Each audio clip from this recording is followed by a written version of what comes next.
बेटियां गिरजा शिवाला इस सदी में, त्याग की हैं पाठशाला इस सदी में। बन रही हैं बेटियां फिर आजकल क्यों, मौत का निर्मम निवाला इस सदी में। जब तो लड़के तो लड़की हो जाएंगे, फिर लड़कियां का देना लेना कौन करेंगे? माँ बाप सारी जिंदगी थोड़ी जीवेंगे। और लड़के बनाने भी जरूरी है, लड़कियां का सिर पे नहीं होगा तो कौन बात सुचक करेगा? उन्हें बताओ तुम। ना जी दहेज नहीं समझ, दहेज तो वादा अगे 2 लाख लाउन थे, 10-10 लाख लाउन लग गए ब्याह ते। हुण जेहड़े गरीब लोग कन्ने फिर कुड़ियां मार दिंदे ने जे दहेज नहीं लैंदियां। सबसे पहले तो जी दहेज के लिए ही है, क्योंकि गरीब फैमिली है, दहेज नहीं दे पाती, इसलिए भ्रूण हत्या हो रही है। बरातें वापस चली जाती हैं और दहेज की वजह से रिश्ते टूट जाते हैं, क्योंकि फिर लड़की का रिश्ता करना बड़ा मुश्किल हो जाता है। लोग सोचते हैं कि हमारी लड़कियां जैसे बाहर निकलेंगी उनके साथ कुछ ऊंच नीच ना हो जाए, इसलिए लोग ज़्यादातर लड़कियों को पैदा करने से पहले ही मरवा देते हैं।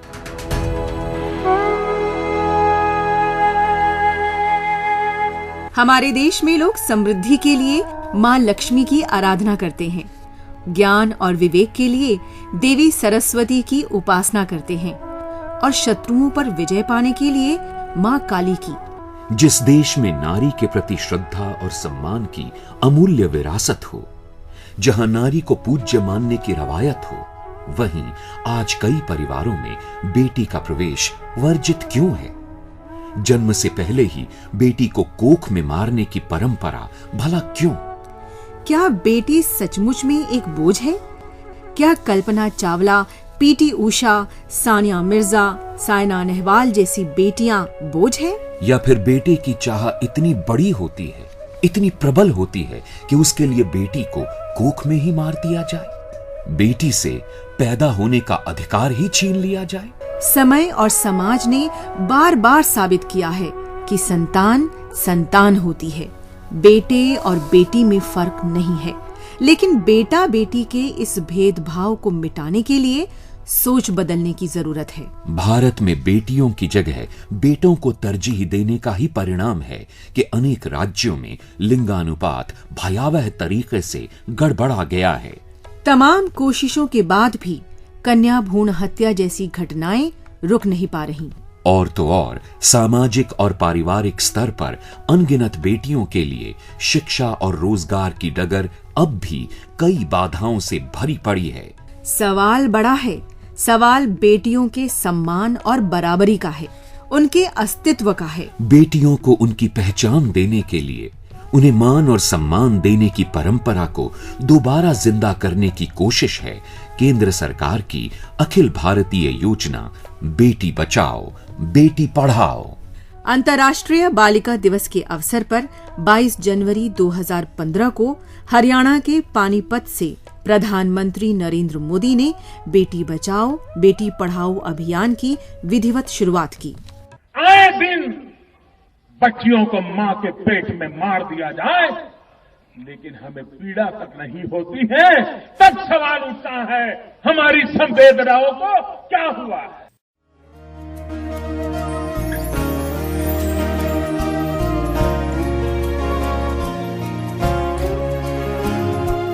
बेटी बचाओ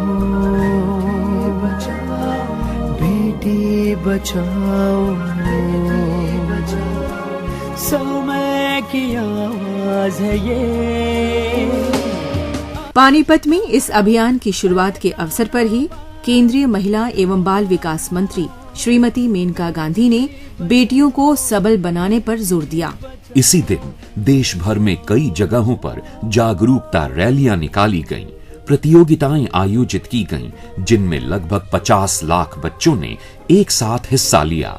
इस मौके पर महिलाओं की सोच का स्वर कुछ ऐसा था। इसमें निश्चित रूप से धीरे धीरे लोगों के मन में एक बात आएगी कि बेटी भी अब पराया धन नहीं है। केवल बेटी अगर अपना 2 कुलों का मान बचाती है, एक बाप के यहाँ का और एक अपने ससुराल का, तो बेटी तो एक महत्वपूर्ण इकाई है और समाज का एक महत्वपूर्ण अंग है। तो इसलिए बेटियां, ऐसा नहीं है कि बेटा महत्वपूर्ण है बेटी नहीं है। आज बेटियां हर क्षेत्र में बढ़ चढ़ के हिस्सा ले रही हैं। भारतीय अभिनेत्री मल्लिका शेहरावत का कहना है कि अब बदलाव की बयार चल पड़ी है और लोगों की सोच थोड़ी बदल रही है। शुरू में बहुत दिक्कतें आई थी, परिवार को पसंद नहीं था, हरियाणा बड़ा ही कंजर्वेटिव स्टेट है, हरियाणा में पसंद नहीं था, हरियाणा की लड़की, जाटों की लड़की स्क्रीन पे आ रही है, हीरोइन बन रही है। लेकिन अब सब बदल रहा है, इंटरनेट की एज आ चुकी है, सबकी थिंकिंग बदल रही है। बड़ी बात है कि औरतों की थिंकिंग बदल रही है। औरतें जो हैं वो चूल्हों से निकलकर बाहर चौराहे तक आ गई हैं। ये बहुत ज़रूरी है हमारे देश में।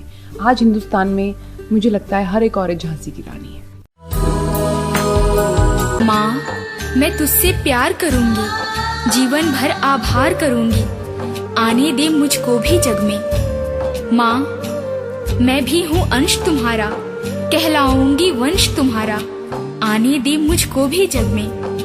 माँ, मत भूलो अपने वो दिन, कोख में थी तू भी तो एक दिन, आने दे मुझको भी जग में। बेटियां बेटियां बेटियां, लड़के की तरह लड़की भी मुट्ठी बांध के पैदा होती है। कन्या भ्रूण हत्या एक अपराध है, एक विभत्स कुरीति है और किसी भी ऐसी कुरीति के लिए हमारी सोच और हमारा सामाजिक आचरण ही जिम्मेदार होता है। बेटा और बेटी का भेद मिटाना होगा। हमें बेटी के प्रति अपनी सोच को बदलना होगा। बेटी को पराया धन समझने से बचना होगा। प्रोफेसर बुलबुल धमीज से हमने पूछा कि आखिर इस अभियान की जरूरत क्यों पड़ी। जैसा कि मौजूद है कॉन्स्टिट्यूशन में, संविधान में मौजूद है, ये आर्टिकल 15, 14, 16 सब में, इसके बावजूद आज हमारी जो सेक्स रेशो है इतनी खराब, डिस्पैरिटी इतनी ज्यादा है। इसलिए ऐसे अभियान की इज ऑलवेज वेलकम। ये ऐसे अभियान हर सरकार, हर लेवल पे इसको शुरू करना बहुत जरूरी है।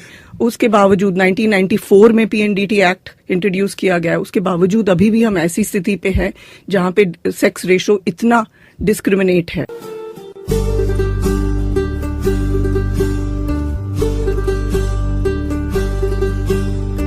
ओरी चिड़ैया नन्ही सी चिड़िया, अंगना में फिर आजा रे। इस अभियान के तहत सरकार बालिकाओं और महिलाओं से जुड़े मसलों के प्रति ध्यान केंद्रित करेगी। स्कूलों के पाठ्यक्रम में महिलाओं को मुख्य धारा में लाने के लिए अलग से अध्याय और पाठ शामिल करने पर जोर देगी। भारत उभरती हुई बाजार अर्थव्यवस्था में एक प्रमुख देश के रूप में उभरा है, लेकिन बालिकाओं के प्रति अब भी देश के कई भागों में भेदभाव किया जाता है। बेटी बचाओ बेटी पढ़ाओ योजना से महिलाओं के कल्याण के लिए बनी सेवाओं को सुलभ और सुगम बनाने और जनता को बालिकाओं के प्रति जागरूक बनाने में मदद मिलेगी। बेटी बचाओ बेटी पढ़ाओ योजना एक अनोखा अभियान है। इसमें कुछ प्रमुख बिंदुओं को ध्यान में रखा गया है। मैं प्रतिज्ञा करता हूँ कि अपने जीवन में कन्या भ्रूण हत्या न करूँगा और न ही कन्या भ्रूण हत्या में सहयोग दूंगा। सभी ग्राम पंचायतों में गुड्डा गुड्डी बोर्ड लगाए जाएंगे। इनमें गांव में हर माह का लिंग अनुपात दर्ज किया जाएगा। ग्राम पंचायत लड़की के जन्म पर परिवार को तोहफा भेजेगी। पंचायत साल में कम से कम 1 दर्जन लड़कियों का जन्मदिन मनाएगी। सभी ग्राम पंचायतों में लोगों को बेटी बचाओ बेटी पढ़ाओ की शपथ दिलाई जाएगी। गांव में लिंग अनुपात में सुधार होता है तो ग्राम पंचायत को सम्मानित किया जाएगा। बाल विवाह की किसी भी घटना के लिए ग्राम प्रधान को जिम्मेदार माना जाएगा और उसके खिलाफ कार्रवाई होगी। कन्या भ्रूण हत्या रोकने के बारे में जागरूकता फैलाने के लिए स्थानीय स्कूल और कॉलेजों को अभियान में शामिल किया जाएगा। बेटी बचाओ बेटी पढ़ाओ, बेटी बचाओ बेटी पढ़ाओ। बेटी बचाओ बेटी पढ़ाओ योजना के जरिए लोगों को बालिकाओं के प्रति जागरूक बनाने में मदद मिलेगी। हमने बात की पंजाब के नवा शहर के जसपाल सिंह गिद्दा से, जो उपकार नामक संस्था के जरिए इस शहर के लिंगानुपात को सुधारने की कोशिशों में जुटे हुए हैं। 2005 की बात है, एक IAS ऑफिसर श्री कृष्ण कुमार जी ने ज्वाइन किया। हम NGO काम कर रहे, तो उन्होंने हमें इस ईवल पे, सोशल ईवल पे हमारा ध्यान खींचा और हमें बोला कि एक अम्ब्रेला NGO बनाओ जिसके नीचे सभी NGO मिनिमम प्रोग्राम पे होंगे, इकट्ठे होंगे। तो उसका नाम उपकार रखा। उस पे 2 साल जहाँ रहे और उन्होंने मंथली मीटिंग एनफोर्समेंट के साथ भी करते थे और जो एक्शन प्लान है, जो रिव्यू है, जो उसको आप होल्ड करते थे। इसके लिए उन्होंने अवेयरनेस और जो कल्प्रिट्स हैं उन पे जो सख्ती है, दोनों को एक साथ चलाया।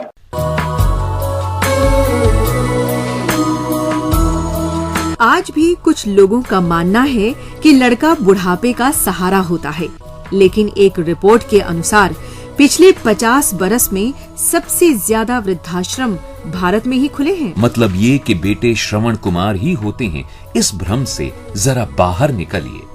अपने प्रयासों के बारे में विस्तार पूर्वक बताते हुए श्री जसपाल सिंह गिद्दा ने कहा, उन्होंने हमें NGO को बोला, देखो अगर आप काम करना चाहते हो तो आपको कल्प्रिट्स पे डकॉए ढूंढने होंगे और उनको पकड़ना होगा। उससे पहले उन्होंने जो IMA है, इंडियन मेडिकल एसोसिएशन है, उनसे मीटिंग ली और उनको बोल दिया कि आप लोग, कुछ लोग इसमें इन्वॉल्व हो, आप स्कैनिंग करते हो, अबॉर्शन करते हो, मैं पकड़ने वाला हूँ और आप बी रेडी।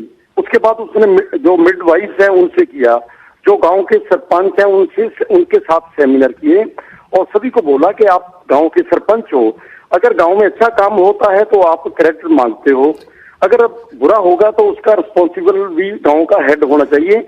मैं डिस्ट्रिक्ट का हेड हूँ, सेक्स रेशो कम होगी, मैं इक्वली रिस्पॉन्सिबल हूँ। सर 2001 में हमारा 0 to 6 एज ग्रुप में 808 था, 808 बच्चियां थी और अब 2011 का जो सेंसस है उसमें हमारे 885 हो गया, तो 77 पॉइंट का इंक्रीज है। एक छोटी सी कोशिश जिससे इतना सब कुछ बदल गया। बेटी बचाओ बेटी पढ़ाओ योजना की मुख्य रणनीतियों में सामाजिक लामबंदी को बढ़ावा देना और संवाद अभियान शामिल हैं, ताकि सामाजिक मानदंडों में बदलाव लाया जा सके और बालिकाओं के लिए समान महत्व पैदा किया जा सके। बेटी बचाओ बेटी पढ़ाओ योजना के तहत देश भर के 100 जिलों में लिंगानुपात के स्तर को ठीक करने और लड़कियों की शिक्षा को बेहतर बनाने के लिए लगभग 200 करोड़ रुपए खर्च किए जाएंगे। इस योजना के तहत चिन्हित जिलों में जिला उपायुक्त की अध्यक्षता में टास्क फोर्स का गठन करके लिंगानुपात के स्तर को ठीक करने और लड़कियों की शिक्षा को बेहतर बनाने की विस्तृत योजना बनाई जा रही है। लिंगानुपात की दृष्टि से हरियाणा और पंजाब जैसे राज्य बहुत पिछड़े हुए राज्य हैं। इसे देखते हुए हरियाणा के पानीपत, हिसार, महेंद्रगढ़, झज्जर सहित चिन्हित किए गए 12 जिलों में जिला उपायुक्त की अध्यक्षता में टास्क फोर्स का गठन कर दिया गया है। इतना ही नहीं, राजस्थान के अलवर, जयपुर, धौलपुर, झुंझुनू, सीकर, गंगानगर, दौसा जिलों, उत्तर प्रदेश के मथुरा और मध्य प्रदेश के भी कुछ चयनित जिलों में टास्क फोर्स का गठन कर दिया गया है। चयनित जिलों के स्वास्थ्य विभाग को भी अलग से 5 लाख रुपए के बजट का प्रावधान किया गया है। एसोसिएट प्रोफेसर बुलबुल का मानना है कि इससे बदलाव की गति तेज होगी।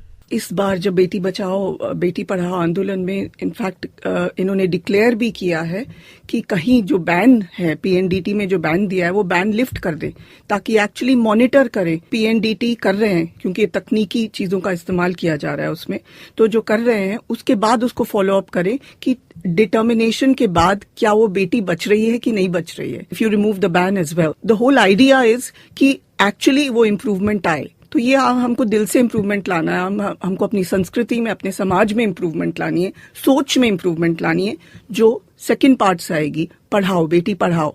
जब एजुकेशन आएगा, एजुकेशन लेवल्स आएंगे, तो ऑटोमेटिकली आपकी ग्रोथ होगी in a whole lot of ways. Girls will make better mothers, deaths कम होंगी, मैटरनल हेल्थ बेटर होगी। गर्ल चाइल्ड की health is a primary issue. बाबुल की बेटी आँखों से कहती है बिटिया तुम्हारी सपने पिरोती जीने दो। बेटियों को शिक्षित करने का अर्थ है जागरूकता की हद को तेजी से बढ़ाना और उनके शिक्षित होने से ही कन्या भ्रूण हत्या जैसी कुरीति पर नियंत्रण संभव हो सकेगा। बिन बेटी ये मन बेकल है, बेटी है तो कल है। बेटी से संसार सुनहरा, बिन बेटी क्या पाओगे। बेटी नयनों की ज्योति है, सपनों की अंतर ज्योति है। शक्ति स्वरूपा बिन किस देहरी द्वारे दीप जलाओगे। अब भी जागो, सुर में रागो, भारत माँ की संतानों। बिन बेटी के बेटे वालों, किससे ब्याह रचाओगे।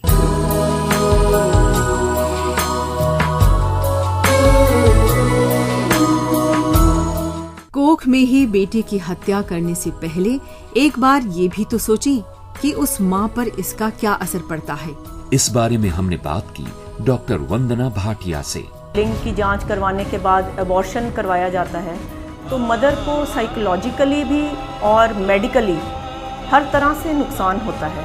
फिर आता है सेकंड मेडिकल पॉइंट। मेडिकली अगर मदर का अबॉर्शन किया जाए तो जो सेकंड ट्राइमेस्टर जिसमें कि लिंग जांच के बाद करवाया जाता है उस टाइम 16 to 20 वीक्स हो चुके होते हैं। तो मदर सेकंड ट्राइमेस्टर में होती है, उस टाइम उसके बॉडी में काफ़ी चेंजेस आ जाते हैं। उस समय अगर अबॉर्शन हो, उसकी जो टेक्निक है वो मुश्किल भी है, उसके अंदर दवाई इंजेक्ट करनी पड़ती है और पूरा डिलीवरी की तरह से उसको दर्दें आती हैं।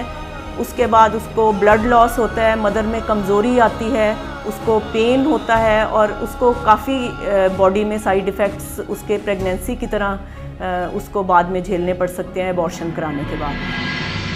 कन्या भ्रूण हत्या से हमारे समाज में लड़के लड़कियों की संख्या का अनुपात तो गड़बड़ हो ही रहा है, साथ ही साथ कई और सामाजिक समस्याएं भी पैदा हो रही हैं। महिलाओं के प्रति अपराध बढ़ रहे हैं और बेटों के लिए बहुएं नहीं मिल रही हैं। हरियाणा के यमुनानगर के सुदेश कंबोज अपने आसपास का माहौल देखकर कुछ यूं कहते हैं। जो धनाढ्य लोग हैं उनकी तो शादियां हो जाती हैं, लेकिन जो बेचारे गरीब हैं वो उनकी ओवर एज हो गए हैं। कई लड़के शादी 35-40 साल पे पहुंच गई है लेकिन शादी कहीं नहीं है, ना रिश्तेदारी से बात बनी है। और अब वो कोई हिमाचल से या कोई यूपी से उसकी जात नहीं, बरादरी नहीं, लेकिन अपना घर बसाना है वो जैसी कैसी बहू अपने ले आए हैं और अपना घर अब चल रहा है। ठीक है, उनका घर बस गया है, शादी हो गई है, लेकिन एक सामाजिक जो ताना बाना है उसमें कहीं ना कहीं उनमें वो जो सामंजस्य है वो काफ़ी मुश्किल से बैठेगा तो है, लेकिन दिक्कत आ रही है। हमने हरियाणा के गांवों में ब्याह कराई ऐसी ही कुछ बहुओं से बात की। मैं रहने वाली दूसरी जगह से हैं, कलकत्ता से हैं। लड़कियाँ बहुत कम है यहाँ पे। नेपाल है, यहाँ लड़की का कमी है। मैं हिमाचल की, मेरी शादी 4 साल पहले हुई गई जी। यहाँ लड़कियों की कमी, जब भी तो दूर तक शादी करते जी। मेरी शादी भी इसलिए हुई जिंदगी।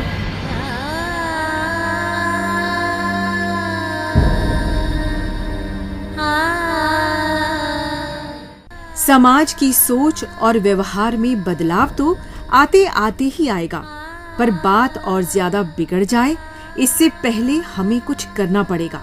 हमें यानी बेटियों को, हमारी बिरादरी को। आप हैं हरियाणा PNDT सलाहकार समिति के सदस्य डॉक्टर किरण नागरा। मदर वही बताती है कि मैं इस प्रेशर में रही, आपका फादर अगर ऐसे करता था, मैं नहीं बोलती थी, मैं स्टैंड नहीं लेती थी, तो मेरा घर बसा रहा। ये एक कॉन्सेप्ट है जो दिया जाता है। वो कॉन्सेप्ट जब तक वो लड़कियों से बाहर नहीं आएंगी, सेल्फ डिसीजन नहीं लेंगे, they can not come. So self reliant, self decisive, good counselling and awareness. आप हैं वरिष्ठ चिकित्सा अधिकारी डॉक्टर रेणु चावला। जो औरत खुद प्रेग्नेंट हो रही है उसको आगे होकर ये कदम उठाना होगा कि ना तो मैं ये टेस्ट करवाऊंगी और ना ही मैं इसकी हत्या करवाऊंगी। सोच बदलेगी तो समाज ही नहीं, समय भी बदल जाएगा। नवविवाहिता शिवानी कहती हैं, अगर आपको आपके इन लॉज या आपका हस्बैंड आपको ये काम करने में फोर्स कर रहा है तो आप उसके अगेंस्ट जा सकें। ये ज़रूरी नहीं है कि जो वो कहते हैं वो आप करें। आपकी भी एक अंदर मन की आवाज़ होती होगी जो आपको कहती होगी कहीं ना कहीं कि ये चीज़ गलत है, ये मुझे नहीं करनी चाहिए। तो आप उस आवाज़ को पहचानो। हजारों सितम है किए हमने तुझ पे जहां भर के जुल्म किए, हमने सोचा नहीं तू जो उड़ जाएगी, ये ज़मीं तेरे बिन सूनी रह जाएगी, किसके दम पे सजेगा मेरा अंगना, गोरी चिड़ैया। भ्रूण हत्या को रोकना हमारी व्यक्तिगत और सामूहिक जिम्मेदारी है, ये याद रखिए। आप हैं हरियाणा के डॉक्टर GS सिंघल। अगर कोई डॉक्टर सेक्स डिटेक्शन टेस्ट करता है या उसके बारे में सूचना देता है, बताता है, किसी भी फॉर्म में बताता हो, जरूरी नहीं कि लिखित बताए, उसके लिए 3 साल का सजा का प्रावधान है और 10,000 रुपये फाइन का प्रावधान है। दूसरी बार अगर ये ऑफेंस उस डॉक्टर को या उस आदमी से किया जा पाता है तो उसमें 5 साल का सजा है और 50,000 रुपये फाइन का प्रावधान है। इसके साथ साथ जिस डॉक्टर के खिलाफ कोर्ट में केस चल रहा है इस बारे में, उसके ऊपर अगर कोर्ट चार्जेस फ्रेम कर देती है तो उस डॉक्टर का डॉक्टरी करने का प्रमाण पत्र उस राज्य की मेडिकल काउंसिल सस्पेंड कर सकती है। अगर उस केस में इस डॉक्टर को कन्विक्शन हो जाती है तो पहले 5 साल के लिए, उसके बाद दोबारा सजा होने पर परमानेंटली रजिस्टर से नाम रिमूव किया जा सकता है। अक्सर पुरुष प्रधान परिवार और समाज में औरतों के लिए खुद निर्णय लेना मुश्किल होता है, पर ऐसी कई औरतें हैं जो कन्या भ्रूण हत्या को रोकने की कोशिशों में जुटी हुई हैं। लोगों की सोच बदल रही है और ये एक अच्छा शगुन है, बता रही हैं कुरुक्षेत्र की श्रीमती अमरजीत। मेरी बहू जी, 2 मेरी पोतियां जी, एक पहली पोती थी जी मेरी, एक आबो ही। लोगों ने बहुत कहा मरते, टेस्ट टूस्ट मैंने कोई करवाया नहीं। आप हैं कुरुक्षेत्र के ही श्री रविंद्र कुमार। मेरे पास एक लड़की पहले ही थी, तो मैंने जब भी कोई वो नहीं था, लोग उस टाइम भी बोलते रहे मेरे को अल्ट्रासाउंड करवाओ, उस टाइम भी मैंने नहीं करवाया। तो अब ये दूसरी लड़की है जी मेरे पास, तो मैंने अभी आप बहुत ने कहा तो मैंने नहीं करवाया। आप हैं कुरुक्षेत्र की श्रीमती सीमा। हमारे 2 लड़कियां, हम इनमें बहुत खुश हैं, पढ़ेंगी लिखेंगी, हमारा नाम रोशन करेगी। अगर कोई बच्चा होएगा ना, हम उसको टेस्ट करवाएंगे, नहीं कराएंगे। हिम्मत खरीदी तो नहीं जाती है, उसे पैदा करना पड़ता है। सोच बदलती है तो दुनिया बदलती है। बदलती सोच और सरकारी कोशिशों का ही परिणाम है कि आज हरियाणा के कई जिलों में लड़का लड़की के अनुपात में सुधार आ रहा है। आप हैं डॉक्टर के शर्मा। जो हमारा हरियाणा स्टेट था वो सबसे नीचे था सेक्स रेशो में, और उस हरियाणा में भी डिस्ट्रिक्ट कुरुक्षेत्र का नंबर सबसे नीचे था, जो कि 20वां नंबर था। हरियाणा की सेक्स रेशो कम होने के कारण हरियाणा सरकार ने बहुत कदम उठाए। PNDT एक्ट को सख्ती से लागू किया, हर एक ज़िले में डिस्ट्रिक्ट अप्रोप्रिएट अथॉरिटी बनाई, PNDT नोडल ऑफिसर्स बनाए, और सबको ये हिदायतें दी गई हैं कि जहाँ से भी आपको कोई सूचना मिले आप तुरंत वहाँ जाकर रेड करें, छापा मारें, और जो भी दोषी हो, चाहे वो डॉक्टर दोषी हो या करवाने वाला दोषी हो, उसे तुरंत पकड़ें और उनके खिलाफ केस दर्ज करवाएं। आप हैं डॉक्टर GS सिंघल। डॉक्टर के साथ साथ ऐसे लोग जो उस गर्भवती महिला को उकसाते हों, उसको प्रेशराइज करते हों, या उसको इस सेक्स डिटेक्शन टेस्ट कराने में उसकी मदद करते हों, जैसे कि सास है, ससुर है, कोई मान लो हस्बैंड है, उसका देवर है, जेठ है, जेठानी है, या और कोई गांव का आदमी है, या कोई उसका कोई डॉक्टर का कोई साथी है, या कोई टाउट है, कोई क्लाइंट है, दलाल है कोई, उनके लिए सज़ा डॉक्टर से ज़्यादा है। डॉक्टर को 3 साल का सज़ा और 10,000 फाइन है। ऐसे व्यक्तियों को जो उन मरीजों को उकसाते हैं, उनके लिए 3 साल की सज़ा और फाइन 50,000 रुपये है। जो हरियाणा में हुआ वो हर जगह हो सकता है। जरूरत ये है कि हम कन्या भ्रूण हत्या को रोकने में मदद करें। कन्या भ्रूण हत्या रोकना एक चुनौतीपूर्ण काम है, लेकिन मजबूत इरादों के सामने पहाड़ भी झुकते हैं। आप हैं डॉक्टर संगीता गोयल, जो कन्या भ्रूण हत्या को रोकने के कार्यों में गंभीरता से जुटी हुई हैं। एक तरफ आपके पास एक्ट है और एक तरफ आपके पास क्रिमिनल लोग हैं या क्रिमिनल माइंडेड लोग हैं, तो उनके बीच आपको बहुत कुछ झेलना पड़ता है, जो हमने भी झेला है, मैंने भी झेला है, मेरी टीम ने भी झेला है। पर इसमें ऑनेस्टी जो है सबसे ऊपर रहती है। इफ़ यू आर ऑनेस्ट तो ये रिजल्ट सामने आएंगे, जो कि अम्बाला में आए हैं। जैसा कि 2011 में हमारी रेशो 795 थी, तो हमने इसको रेड्स करके एक्ट को अच्छे से लागू करके हमने इस रेशो को 819 कर दी है, और अब जो एक क्वार्टर की रिपोर्ट है उसमें ये रेशो और भी बढ़ गई है। 1994 में भारत सरकार ने PCPNDT कानून पारित किया था, जिसके तहत गर्भ में लिंग की जांच करना गैर कानूनी है। लेकिन इसके बावजूद अल्ट्रासाउंड मशीनों का गलत इस्तेमाल कर ऐसा किया जा रहा है। यानी कानून होने के बावजूद बेटी की चाह प्रबल है, जो परिवारों को उसका उल्लंघन करने को उकसाती है। भारत की जनगणना 2011 के मुताबिक हरियाणा के झज्जर जिले में लड़कों के मुकाबले लड़कियों का अनुपात देश में सबसे कम पाया गया था। इस कम लिंगानुपात की एक बड़ी वजह कन्या भ्रूण हत्या ही थी। यहाँ लिंग जांच के लिए अल्ट्रासाउंड मशीनों का गैर कानूनी इस्तेमाल किया जा रहा है। बात सिर्फ इतनी सी है कि बेटियां बोझ नहीं होती और मर्द वंश नहीं चला सकता। वंश बेटियां चलाती हैं, अगर जिंदा रही तो। आप हैं डॉक्टर रेणु चावला। ये एक औरत को ही शक्ति है कि वो एक बच्चे को जन्म दे सकती है। आदमी को ये शक्ति भगवान ने नहीं दी है। आज भी जब कभी मैं सोचती हूँ कि मैं डॉक्टर हूँ, तो मुझे सबसे पहले अपनी माँ की याद आती है। अगर उन्होंने उस वक्त ये सोचा होता कि ये लड़की है या टेस्ट करवाया होता, तो मैं आज इस जीवन में नहीं होती और ना ही डॉक्टर बन पाती।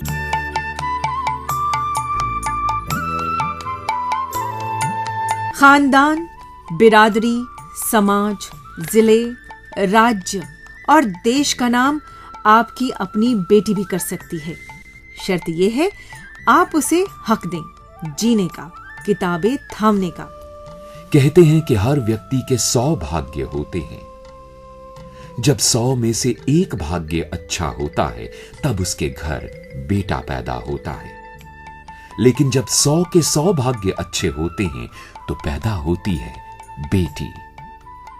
शायद इसीलिए आमतौर पर यह कहा जाता है कि बेटा तो भाग्य से पैदा होता है, लेकिन बेटी सौभाग्य से पैदा होती है। इसलिए यदि बेटी है तो कल है।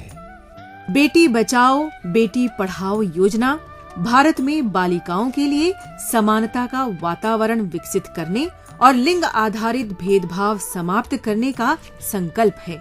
जब तक एक समाज के रूप में हम इस समस्या के प्रति संवेदनशील नहीं होंगे, जागरूक नहीं होंगे, ये समस्या हमारा पीछा नहीं छोड़ेगी।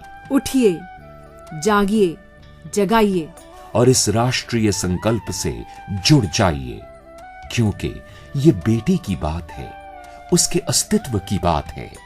देश का प्रधानमंत्री एक भिक्षुक बन के आपसे बेटियों की जिंदगी की भीख मांग रहा है।